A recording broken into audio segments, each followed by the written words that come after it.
Rolling? Yeah. Okay. You have one. Cheers. To the announcement that we're... To the announcement. Okay. Let me zoom in. All right. All right. Back here at PLL HQ, and today is an all-new State of the League. We're super excited to unveil the first half of our 2022 PLL schedule. Let's get it.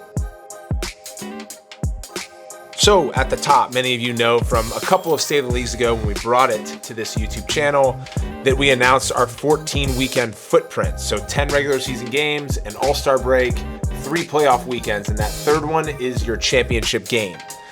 Today, I'm going to talk about the first 6 game weekends that we are unveiling, their markets and the names of the venues. But before I do that, let me just say, this is really exciting.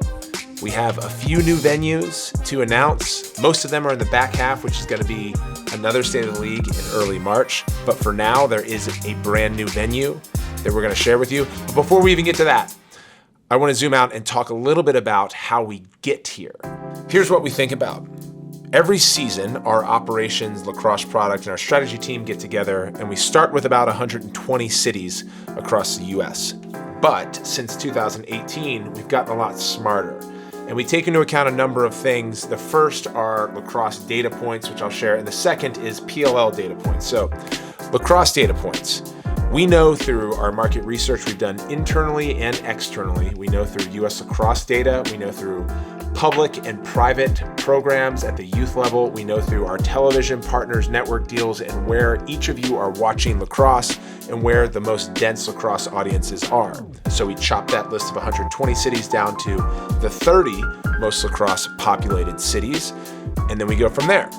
From there, we look into the last 3 seasons of ticketing data at our PLL venues. So we know which venues, like for example, in Albany and in Baltimore, tend to sell out.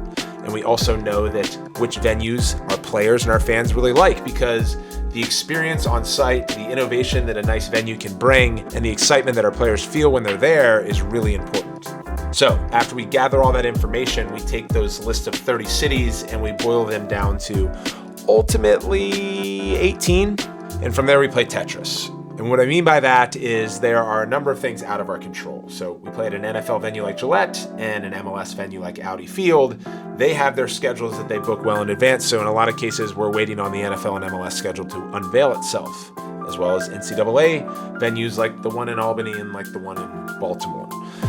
And in a lot of cases, we want to create a touring model to where it flows from the Northeast into the Midwest, down south, maybe out west, Pacific Northwest, and back to the East Coast for the championship game.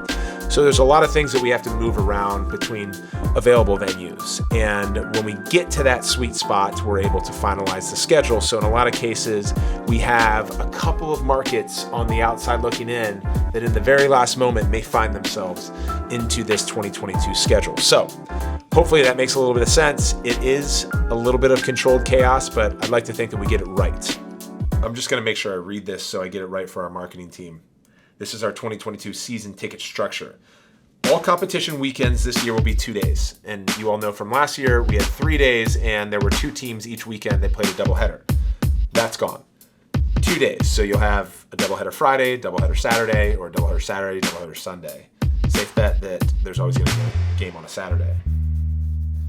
Maybe not. This year, we are introducing weekend passes, which is exciting, allowing fans to purchase all 4 games under 1 ticket. It's a chance to see all the stars in one place with the best seats at the best price, 8 teams, 4 games, 1 ticket. Well done, marketing. And the second part, they want me to say, don't worry, single day passes will go on sale in March, so stay tuned to PLL channels to be the first to know when those are available. So that's from the ticketing team. Thank you. Now, here we shall unveil first 6 markets. Training camp, that's going to be the end of May. And it's going to be right at the end of the Final Four.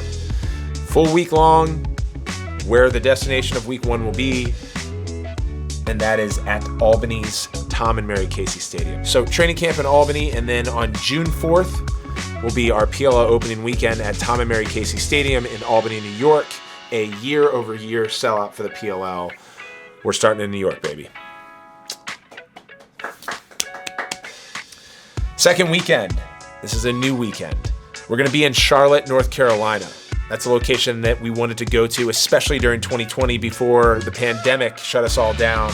Charlotte, North Carolina, and that general South region is a really important one, and one that's been fast growing at the top of the charts for lacrosse participants and fans, and that is at the newly renovated American Legion Memorial Stadium. MLL used to play there with the Charlotte Hounds, but that stadium's got some upgrades, so we're excited to play there again. Week 3, June 18th. We're going to be in Long Island, New York, at Stewart Stadium, Hofstra University, home of over 30-plus PLL players, and the home of the, I believe, NCAA quarterfinals this year. So Hofstra gets a lot of love from the PLL. Shout out to Seth Tierney, who's our head of competition, and that is week 3. Week 4, my alma mater, Baltimore, Maryland, Johns Hopkins University, Homewood Field, the most historic field in all of college lacrosse. Moving down to week 5, on July 2nd, we're going to be in Minneapolis, Minnesota. It was an awesome venue to play in last year. We're going to be at TCO Stadium again. Make sure, for those of you in the Midwest, you're circling that calendar for Minneapolis, Minnesota.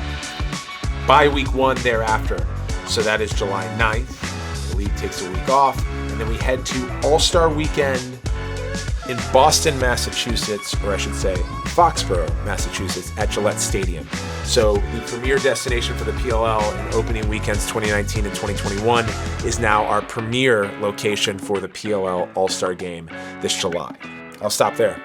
Those are the first 6 game weekends as part of this State of the League. Make sure you circle the dates on your calendar. Log on to PremierLacrosseLeague.com or visit all of our social medias to get your tickets today, especially those weekend passes. 2 days, 4 games, 8 teams, 1 ticket. I think I got that right. And then the rest is going to come early March, so stay tuned. It's going to be a hell of a season. And we should cheers to that. Cheers to the. Actually, I'll just cheers you. Oh, yeah. I hope you're enjoying State of the League on this channel. Cheers. And getting closer to getting out on the field and shooting again. And also, maybe fun. Well, let the rumors begin.